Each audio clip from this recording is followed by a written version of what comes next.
He shattered her invention, humiliated her in front of top clients, called her garbage. But this isn't just a tech betrayal. It's a family revenge story that flips the power dynamic in the most unexpected way. 6 months later, the same father who destroyed her dreams was the one begging for her forgiveness. Watch how one woman turned heartbreak into justice in this unforgettable family revenge story. I should have known the moment I stepped into that conference room. The air was too clean, too still. The kind of quiet that comes just before something breaks. I clutched my prototype tight, the exoskeleton small enough to fit in my arms, but heavy with every sleepless night I'd poured into it. 2 years of work, and not a single mention of my name on the agenda. The table gleamed like a warning. 12 chairs, all occupied by polished men in suits. My father sat at the head, Victor Linton, the man who built Linton Dynamics from the ground up and crushed anything soft along the way, including me. He didn't look at me, not when I walked in, not when I cleared my throat, not when I stood silently, waiting for him to say something, anything, to acknowledge me. I opened my mouth, ready to introduce the design. I never got the chance. "Demonstrate," he said, still facing the clients. "No, hello. No, this is my daughter Ariel." Just that one word, cold and sharp. I set the prototype down gently on the glass table. My fingers fumbled the switch. The exoskeleton clicked to life and took a shaky step forward. And that was it. One stumble. My father's jaw locked. He leaned forward with a look I'd known since I was a child, the one that meant I'd already disappointed him before I'd even begun. "This is garbage," he said, voice flat but slicing. "You're embarrassing me. Get out." Before I could react, before I could even blink, he picked up the prototype and slammed it onto the table. The sound of metal cracking echoed through the room like a gunshot. No one said a word. No one moved, except me. My hand reached instinctively for my pen, the one I'd used to sign the prototype submission form. It clicked, uselessly, broken, like everything else.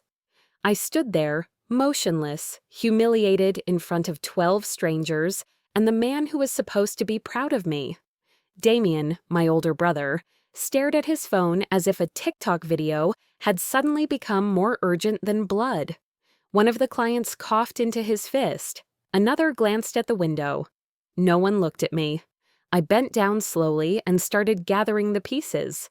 My hands trembled. They didn't even give me time to cry. By the time I walked out of the room, they'd already started the next presentation. No one noticed I'd left. Outside the building, the city buzzed like nothing happened. I stepped into the elevator, still gripping the fragments in my coat pocket. I felt like I'd just buried a child. Before the doors could close, a hand stopped them. One of the clients stepped in, mid-30s, blue blazer, quiet eyes. "You designed that, didn't you?" he asked. I turned, surprised. "Yeah." "Can I have your contact?" I blinked. "What?" He pulled out his phone. I saw what it was trying to do, not what it failed to do. It took me a second to process what he meant. He didn't see a failure, he saw the intention. He didn't pity me, he respected me. That sentence, just 6 words, slipped into the cracks of my breaking heart and held it there. When I stepped out into the wind, the city didn't feel as cold. My name still wasn't on any agenda, but his words played again and again in my mind. "Can I have your contact?" I didn't know who he really was or what he'd end up meaning to me. But right then, he was the only person who saw me, the only one who didn't look away. I walked 3 blocks before I realized I'd been crying. Not sobbing, just quiet tears I didn't have the energy to fight. People brushed past, faces blank. Just another woman in a wrinkled blazer, holding something broken in her coat. Back home, I laid the pieces on my kitchen counter. The prototype looked like a skeleton, hollow, fragile, unfinished, like me. I poured a glass of water, sat at the table, and stared. Victor had called it garbage, in front of everyone. He didn't even hesitate. He didn't hesitate when he crushed my work, and he didn't hesitate when he erased me. This wasn't the first time. It was just the first time he did it in front of an audience. Years of silence. Years of pretending that his power didn't hang over me like a noose. Years of hoping that one day he'd say, "I'm proud of you." That day wasn't coming. So I picked up the pieces, literally, figuratively. I cataloged what worked, what didn't. Replayed the sequence in my head. My hands moved like they knew something I didn't, that even now I wasn't done. The sound of the glass shattering still echoed in my ears, but underneath it was something quieter, stronger. Resolve. It had been buried under fear for so long I didn't recognize it at first. But it was there, curled inside me, waiting. He broke my work, but not my will. He broke my trust, but not my truth. And I didn't even know yet how much more he'd try to take. But I was done pretending his silence meant safety, done waiting for permission to be enough. This was the last time I'd walk out of one of his rooms without my head held high. The next morning, my name had vanished from every file on the company server. I stared at the screen, my coffee untouched. The login worked, but my folder didn't exist anymore. No patent drafts, no prototype diagrams, no testing logs. Just blank space where 2 years of my life had been. I double-checked the access record. The last edit had a single name attached to it. Updated by V. Linton. For a full minute, I didn't move. Not a breath, not a blink. He didn't just humiliate me in front of clients. He erased me, like I was never part of it, like I never mattered at all. And then came the email. Effective immediately, your consultancy contract is terminated. Best of luck. No subject line, no signature, no apology. It hit harder than his words yesterday, harder than the sound of metal cracking. This was precision cruelty, the kind that takes time to plan. I sat back, hands frozen on the keyboard. My office badge was still on the lanyard around my neck, dangling like it didn't know I'd become a ghost overnight. I didn't tell anyone I was going in. The drive back to the office was a blur. Early morning traffic, windshield mist, NPR, playing something about trade tariffs I couldn't hear. When I arrived, everything looked the same. The glass walls, the polished lobby, the receptionist with her tight bun and neutral lipstick. But I was different now.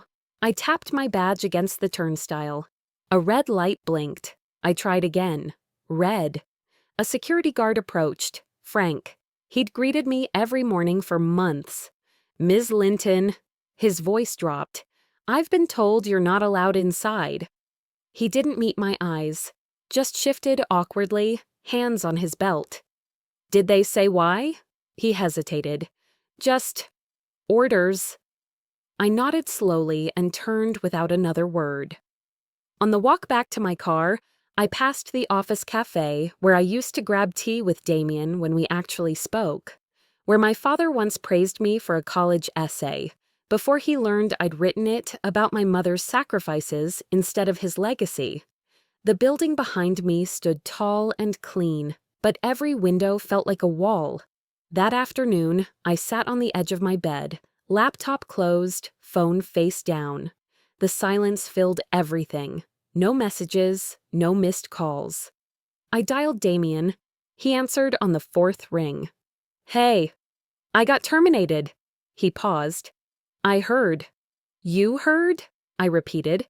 "Dad mentioned it yesterday. Said the board wanted clean lines of authority. You know how he is." "He didn't just fire me," I said, voice shaking. "He wiped me out. My name's gone, Damien. Gone." He exhaled slowly. "Ari, maybe it's for the best.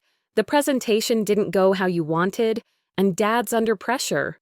"So he had to destroy me?" "You shouldn't have shown it without clearance. That was risky." There it was, not even a moment of doubt. I hung up. If I said another word, I knew I'd say something I couldn't take back. A minute later, a message came in from Mom. "Give it time, he'll calm down." She'd said the same thing when he missed my graduation, when he called my writing a hobby, when he laughed in front of guests at my first internship pitch. Her silence wasn't neutral, it was permission. By nightfall, I couldn't sit still. My fingers twitched, my chest felt tight. I got in the car and drove without thinking. My parents' house was a 30-minute ride. The streetlights flickered as I pulled up the familiar drive.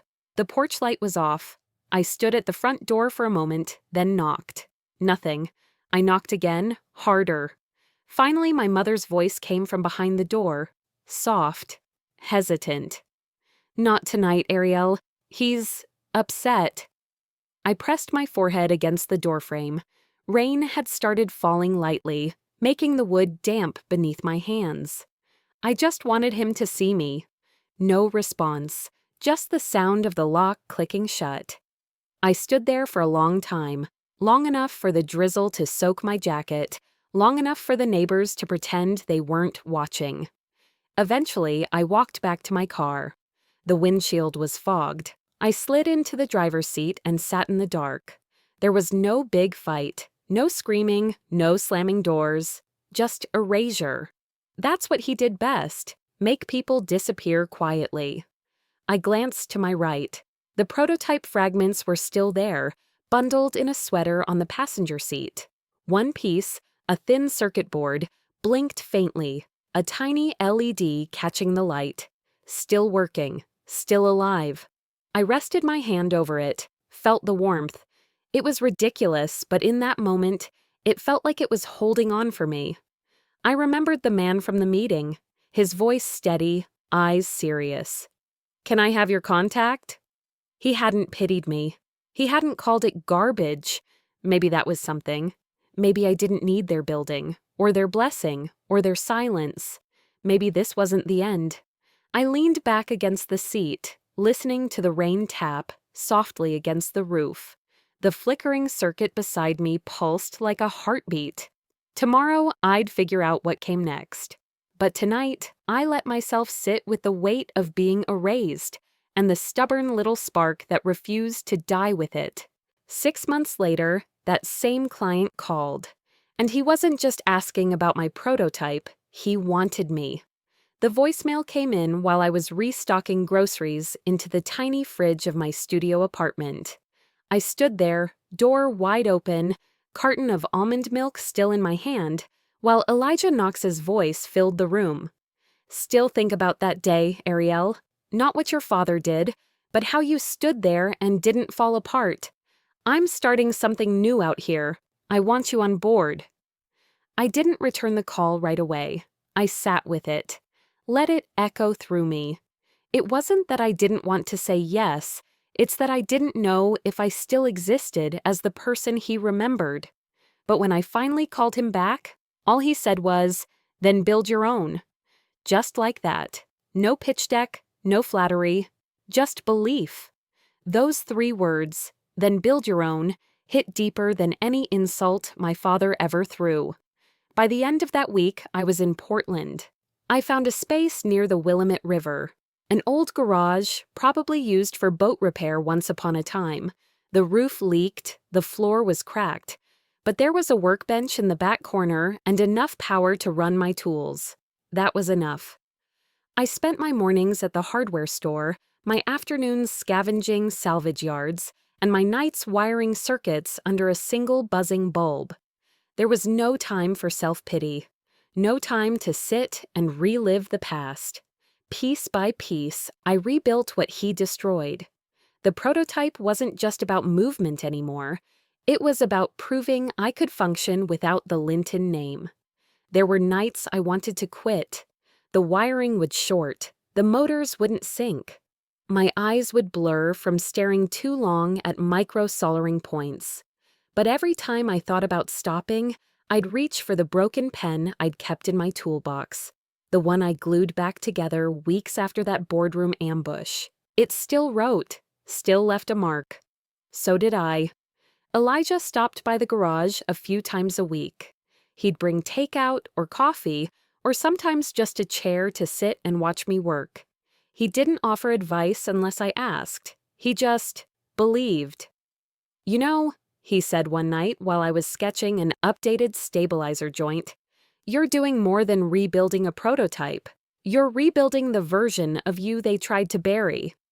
I didn't say anything, just nodded. Because he was right. Weeks passed, then months. One night, I was soldering a sensor when a news alert popped up on my tablet. Linton Dynamics unveils revolutionary mobility framework. The image beneath it stopped me cold. It was my frame, my layout, my joint sequence, cleaned up, sure, renamed, but it was mine. And the name under the design? Damian Linton. I dropped the tool in my hand. My stomach twisted in on itself. He took it. They took it. I didn't sleep that night. I just sat at the bench, prototype in front of me, wondering if all this had been for nothing. If my silence had given them permission. The next day, Elijah noticed. "You're quiet," he said. I turned the tablet around and showed him the headline. He looked at it for a long time, then looked at me. "That's yours." "Was," I said. "Now it's theirs." "No," he said firmly. "Not if you prove it." His voice wasn't soft. He wasn't trying to comfort me. He was calling me to action. "You built it once. Build it again. Better. Publicly. Let them come to you." I stared at him, unsure of what to say. Then he added, "There's a tech showcase next month. Regional, but some of the bigger firms will be there, including Linton Dynamics. We should go." "We?" I asked. "You think I'd miss this?" He grinned. "They're about to learn you can't erase someone who rebuilds louder." The idea of being in the same room as my father again made my chest feel like it was wrapped in barbed wire. But I knew hiding wouldn't make it easier. If they could steal my work and get applause for it, then maybe it was time I showed up. Uninvited, undeniable. "Let's give them something they can't ignore," I said, more to myself than him. That night, I stayed in the garage late, testing new servos, adjusting tension joints. The walls still smelled like oil and rain, but it didn't bother me anymore. I had no funding, no boardroom, no last name worth anything. But I had something they didn't expect: time, grit, and a memory, and they weren't ready for that. The email came through just after midnight. No sender, no message body, just the unmistakable gold and navy logo of Linton Dynamics in the header. The showcase was happening in Portland, 2 weeks from that night.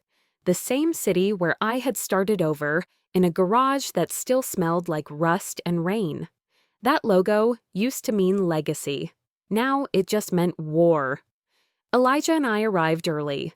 The tech summit buzzed with the kind of polished energy I'd once aspired to be part of. Suits tailored tight, smiles sharper than the pins in their lapels. Booths lined every corner of the convention center, each flaunting their brand, their promises, their futuristic dreams. We tucked ourselves in the far corner, near the exit signs and weak coffee station. Our banner was simple: Airy-Tech Mobility Solutions. No shine, no slogans, just mine. Elijah handed me a coffee with a smirk and said, "This is the only place in the building that doesn't reek of ego."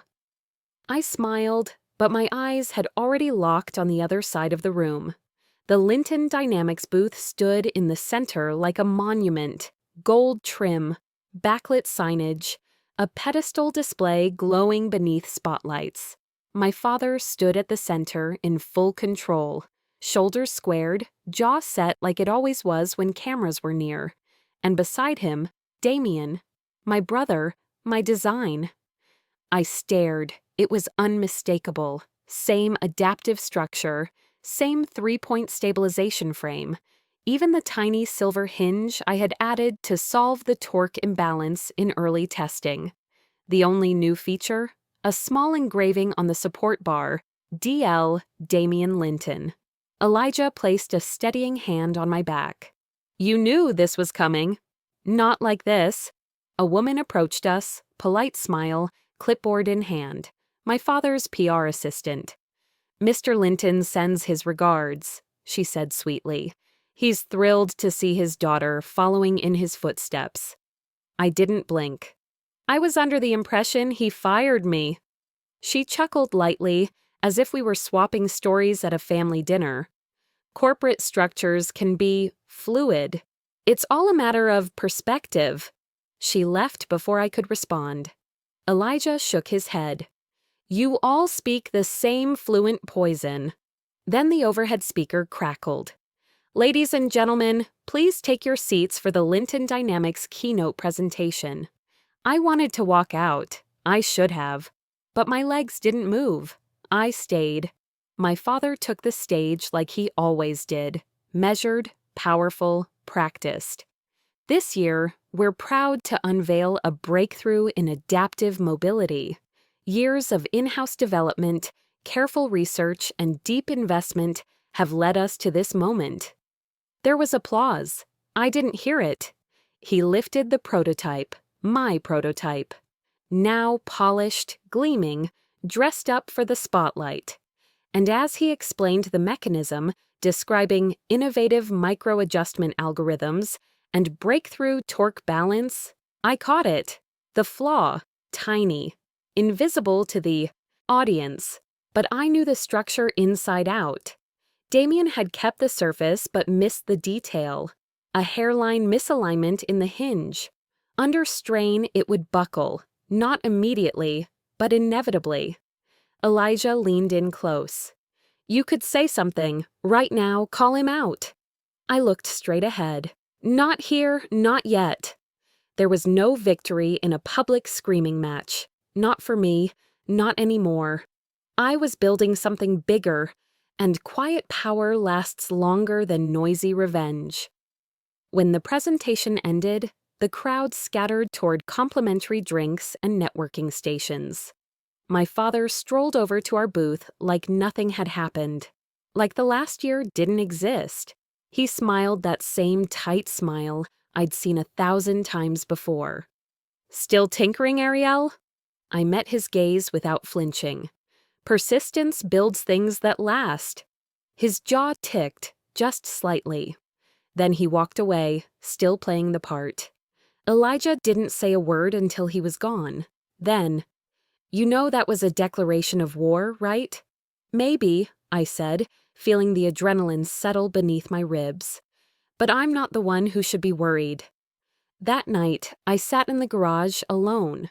The prototype was laid out in front of me, half assembled again. The same pieces. But this time, I wasn't just rebuilding metal, I was rebuilding me. It started with a single tweet. Linton Dynamics just showcased a design stolen from their own engineer. At first, I thought it was some random account chasing attention, but within minutes, the video attached started spreading, side-by-side clips of my old prototype and their new one. Identical, frame for frame. Even the calibration light blinked in the same rhythm. By dawn, my phone wouldn't stop vibrating. Twitter, Reddit, LinkedIn, every feed I opened was on fire. Classic corporate theft. They fired her and stole her design. The CEO's own daughter? That's next level cold. My inbox was flooded with messages from journalists. Subject lines screamed, comment request, intellectual property scandal, seeking your side of the story.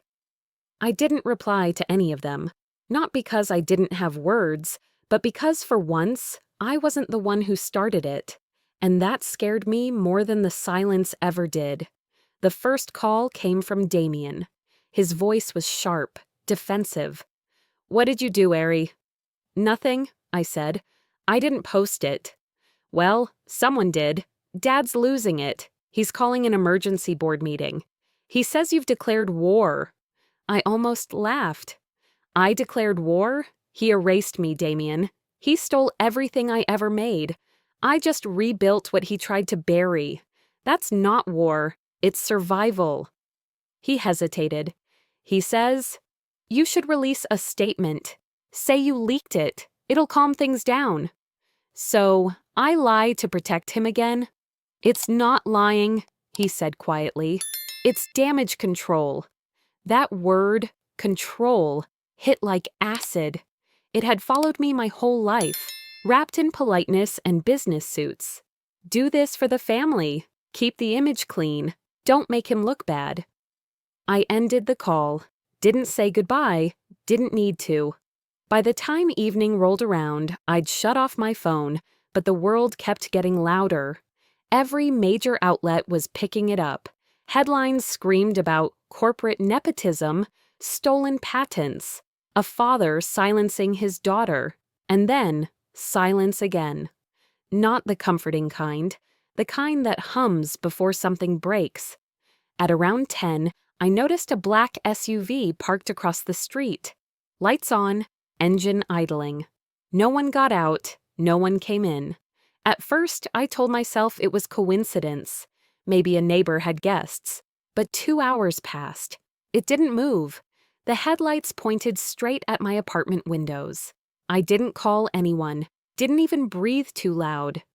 My father had always fought his battles in boardrooms, through lawyers and leverage. But this was personal. My phone buzzed once more. Elijah. Don't respond to anyone. Let them panic. The truth's on your side. I stared at his message for a long time before locking the screen. I didn't tell him about the car. Sometime after midnight, the rain started again. Soft, steady. The sound usually calmed me. Not that night. Then, at 2:03, my email pinged. No sender name, just a subject line. Proof of the patent. Attached were scanned pages, my university thesis from years ago. The same document that contained the original exoskeleton design. I'd shown it to my father back then, hoping he'd help me apply for a patent. At the bottom of the file, clear as daylight, was his signature. Reviewed, V. Linton. The email ended with a single line. He knew it was yours. I read it again, and again.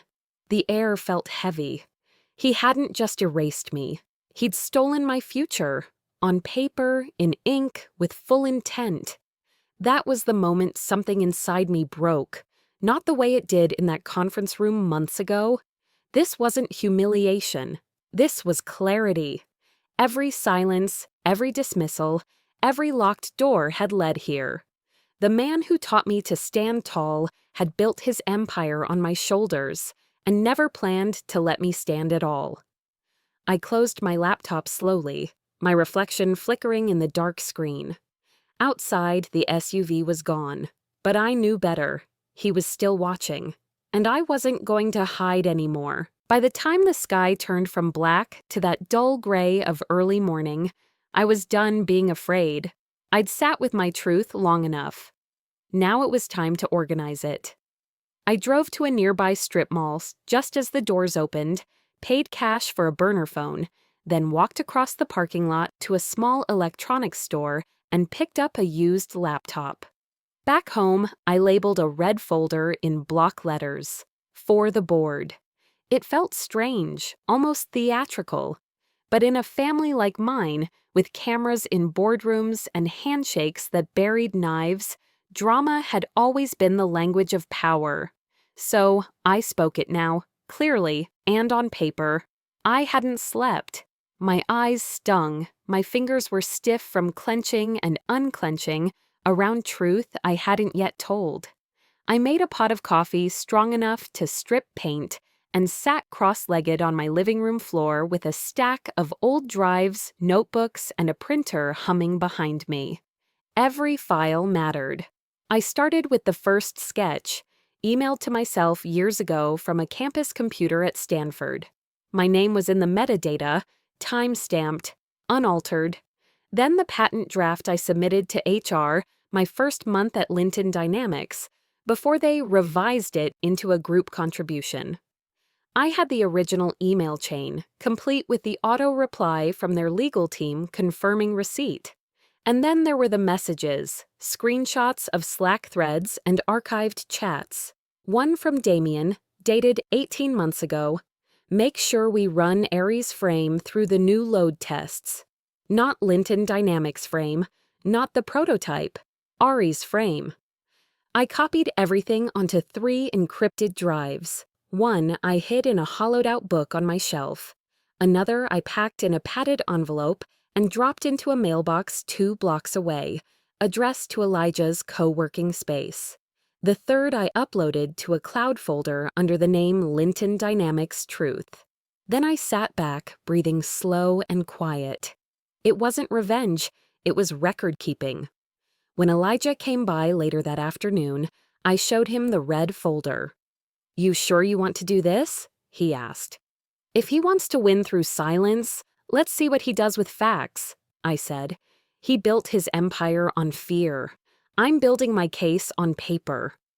He gave me a look, half admiration, half concern. "You're colder than I thought." "You have to be," I said, "when the man who raised you calls your work garbage." That line landed hard. Elijah didn't speak for a few seconds. He just nodded. We drafted the email together, addressed to the full board of directors.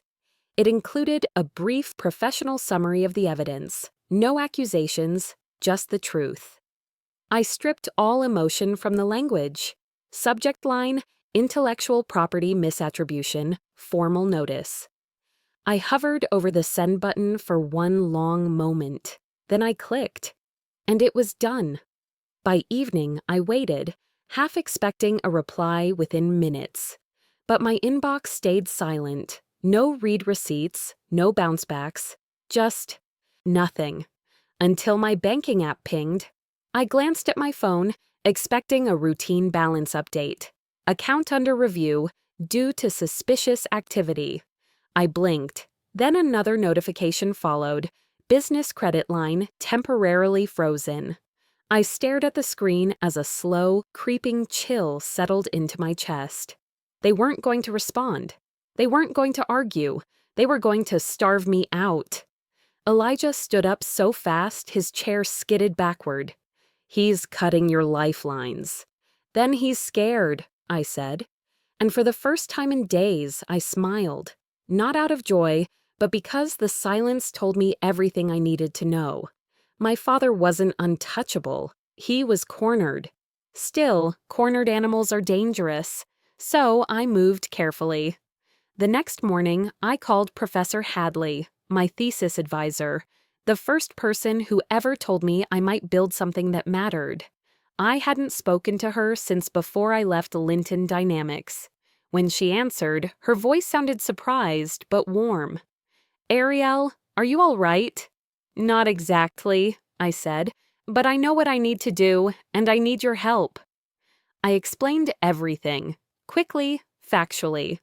She listened in total silence. When I finished, there was a pause, then, "Send me what you have," she said. "I'll make sure it's verified, officially." Her voice cracked just slightly on that word, verified. It wasn't just a promise. It was an offer to carry weight. Not emotional weight, but institutional. Legal. The kind that could shift a boardroom or sink a CEO. I hung up the phone and looked at the red folder again. It didn't matter that my name had been erased from corporate servers, or that my security badge no longer beeped green, or that the man who taught me to ride a bike now treated my future like a liability. I had the truth, and for once, the truth had structure. It had dates, attachments, witnesses. It had teeth. They called an emergency meeting in Seattle, and the only person not invited was me. I learned about it the same way half the world did, through a carefully worded LinkedIn post from Linton Dynamics. Emergency board review of recent IP inquiries concluded today. All allegations unfounded. Company integrity remains intact. It read like a line from a legal thriller, cold, polished, hollow. I stared at it, the blue glow from my laptop screen, making the silence in my apartment feel even thicker. Elijah stood behind me, jaw clenched. "They're shutting you out publicly," he said. I didn't look away from the screen, which means they're terrified privately. Because no one moves that fast unless they're scrambling to cover something real, the kind of mess that doesn't stay buried for long. That morning, no one from the board replied to my email, not even an acknowledgement. But they'd clearly read it, and their PR machine had already spun into motion. Quicker than most media crises. Too quick. By lunchtime, I was pacing the garage, phone in hand, waiting for something. The call came mid-afternoon. It was Professor Hadley. Her voice was low, almost cautious. "Ariel, someone from your father's board reached out to me. They were asking questions about your thesis." My chest tightened. "What kind of questions?" "They wanted to know about your original drafts, timestamps, whether you had faculty approval. I think they're scared it's authentic." "It is authentic. I know, but this isn't about proof. This is about time. And buying it." She paused, then added something that stuck in my throat like a bone. "I think someone on that board wants to help you, but they're being watched." I didn't press her. I knew how people in power worked. Fear makes them cautious. Guilt makes them dangerous. That night, I tried to distract myself by updating files, scanning more receipts, but I couldn't focus. The sound of every passing car made me glance toward the window. Every buzz from my phone made my heart skip. Then, Elijah sent me a message, one line. "Listen to this." Attached was an audio file, no subject line, no sender name, just the file. I hesitated for a moment before playing it. The recording was grainy, muffled slightly, like it had been captured from a coat pocket, but I recognized the voice instantly. My father. "We'll issue a counterclaim before she even files. She won't have the funds to fight. Her prototype will rot in her garage like she will." There was silence. Then Damien's voice, quieter, almost unsure. "Dad, maybe we should just settle." "No!" Victor snapped. "She wanted to humiliate me. Now she'll learn how it feels." I sat perfectly still, laptop open in front of me, the red folder to my right. The recording stopped. I didn't cry. I didn't scream. I just breathed. The kind of breath you take when everything clicks into place. When the illusion finally shatters and the person you thought you knew disappears, revealing something else entirely underneath. I opened my laptop and began to type. To the Federal Intellectual Property Office. Subject: Urgent, unauthorized use of protected research and prototype design. I attached everything. The scanned thesis pages with university stamps, the Slack screenshots, the timeline, the original patent draft. And, at the bottom, I included the audio recording. No embellishment, no emotional appeal. Just the truth. Sharp, clear, lethal. Elijah stood in the doorway, arms folded. "You ready for the fallout?" I didn't turn. "I've already lived it," I said. "This time I'm writing the ending." By the time I hit send, the sky outside had faded from dusk to black. The air was still. The house was quiet. But I no longer felt small inside it. They could silence my name on the company website. They could freeze my accounts and call me unstable and say I was a disgruntled ex-employee. But what they couldn't do anymore was pretend I didn't exist. Because the paper trail didn't lie. And neither did the voice of a man too arrogant to lower his volume, even behind a closed boardroom door. When the news broke, my father called. But for the first time in my life, I didn't pick up.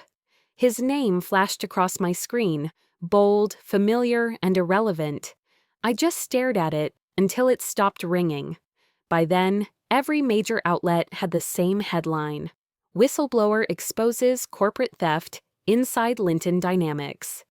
The leaked recording, the one with my father's voice, had gone viral. News anchors dissected every sentence. Legal analysts debated motives and liability. Former employees began posting their own stories online, small pieces of the same machine I'd lived inside for years. By noon, Sakhar's Linton leaks was trending nationwide. My inbox was full of messages from strangers. "You gave us courage." "I worked there too. Thank you for speaking up." Reading them felt surreal. Gratifying, yes, but quiet. Inside me, there wasn't celebration, just stillness. Like a storm had passed, but the air hadn't decided if it was safe yet. Elijah sat across from me at my kitchen table, scrolling through article after article. "They're calling you a hero," he said. "I'm not," I replied. "I'm just the one who stopped pretending." He nodded. "Sometimes that's the hardest kind of hero." The phone buzzed again. My father. I let it ring once, twice, 5 times. Then came the text, "You've destroyed everything. Congratulations." I read it 3 times, not sure if it was meant for me or himself. I wanted to reply, something cutting, something final. But I didn't, because he'd never understand that I hadn't destroyed anything. I'd just pulled back the curtain on what he'd already burned down. By evening, the headlines shifted. Federal investigation opens into Linton Dynamics. The stock price plunged. The board released a statement. CEO Victor Linton temporarily suspended pending internal review. I didn't feel joy, just relief, and something that almost resembled grief. Because even now, a part of me still wanted him to be better, to be the father who built, not broke. 2 days later, Elijah came into the garage holding a sleek black envelope. "An invitation," he said, setting it down. It was embossed with silver lettering, Portland Tech Summit, special presentation invite. "The same clients from the showcase," he added. "They want to see your verified design." I froze. "In person?" He nodded. "Same conference room." For a long moment, I didn't move. I just stared at the paper, at the cruel symmetry of it all. 6 months ago, that same room had been my undoing. Now it was my return. When the day came, I dressed simply. No suit, no armor, just a gray sweater, jeans, and the same small necklace my mother gave me when I graduated. Elijah drove. Neither of us talked much. The city blurred by, rain streaking the windshield like static. When we arrived, I could almost hear my heartbeat echoing off the glass walls. The lobby looked the same. The coffee smelled the same, but everything in me was different. As we entered the conference room, the chatter died instantly. Faces turned, some surprised, some uncomfortable, a few quietly respectful. The clients who'd once watched my father shatter my work now stood waiting for me to speak. Elijah gestured toward the head of the table. "That one's yours now."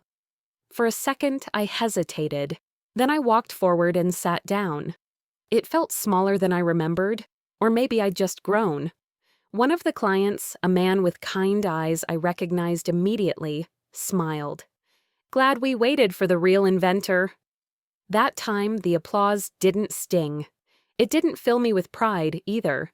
It just healed something I hadn't realized was still bleeding. That evening, I drove alone. The rain had stopped, but the streets were still wet, reflecting every light like a memory trying to fade. Instinct took me down a familiar road, the one that led to my parents' house. When I parked, I saw the porch light was off, just like before. The curtains were drawn. For a moment, I almost got out, almost knocked, almost believed there might still be something to salvage behind that locked door. But I didn't. Instead, I reached into my bag and pulled out my old broken pen, the same one from that first meeting, the one I'd glued back together. It still worked. It had survived every breaking point I had. I scribbled a short note on a torn scrap of paper and slipped both into their mailbox. "You can erase a name, not a legacy." I turned back toward my car. As I reached the sidewalk, the porch light flicked on. Maybe it was motion sensor, maybe not. I didn't stop to find out. It was Elijah's voice on the other end, and he didn't sound like someone calling about work.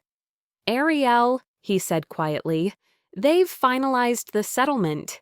You've been declared the sole inventor. Linton Dynamics will pay damages and publicly acknowledge you as the designer." For a second, I couldn't speak. The words didn't register right away. They just hung there, suspended in air, waiting for me to believe them. Then he added, almost reluctantly, "Your father signed the statement himself." I closed my eyes.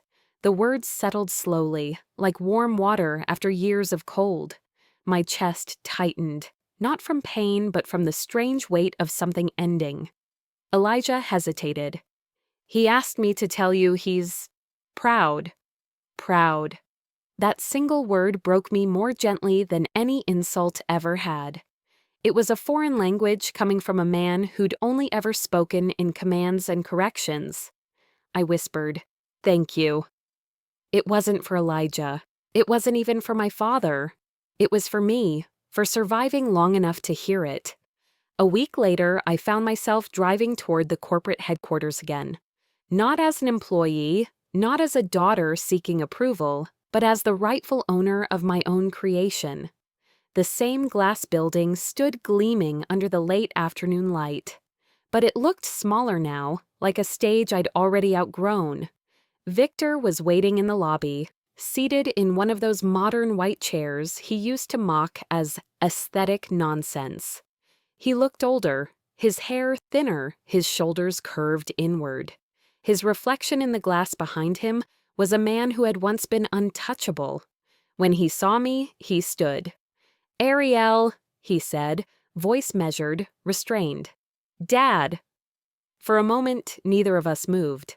The lobby was quiet except for the faint hum of an elevator somewhere behind us. He exhaled. "You didn't just build something incredible," he said finally. "You built something I couldn't control." It wasn't an apology, but it was the closest he could get. I nodded. "I learned from the best, and the worst." He smiled faintly at that.